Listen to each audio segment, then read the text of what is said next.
একটা কয়েলকে আপনি কখন শর্ট হিসেবে ধরে নেবেন, কয়েল কি গ্রাউন্ডের সাথে বিপ দিলেই শর্ট নাকি আরো কোনো পন্থা আছে, কয়েলকে কখন আপনি শর্ট হিসেবে ধরে নেবেন, এই নিয়ে আমার অনেকগুলো ভিডিও আছে, কিন্তু আজকে আপনাদের প্র্যাকটিক্যাল দেখাবো। এখানে আমাদের একটা কয়েল শর্ট আছে, কয়েলের জিয়ারটা আপনারা একটু খেয়াল করবেন। এখানে আমাদের জিয়ারটা দেখেন 001 দেখাচ্ছে এবং সাথে বিপও দিচ্ছে। এখানে যদি বিপ না দিত তারপর আমরা এই কয়েলটাকে শর্ট হিসেবে ধরে নিতাম। যদি অন্য কয়েলগুলো আপনাদের মেপে দেখায় তাহলে দেখবেন যে বাকি কয়েলের জিয়ার ভ্যালু 200 এর উপরে আছে। এখন আমরা এই কয়েলটা তুলে আপনাদের দেখানোর চেষ্টা করব কয়েলের কোন পাশে শর্ট এবং লাইনগুলো কোথায় গেছে।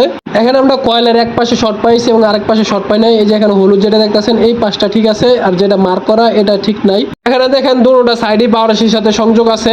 একটা লাইনে পাওয়ার আইসি ইনপুট দিয়েছে এবং আরেকটা লাইন থেকে পাওয়ার আইসি ফিডব্যাক নিছে।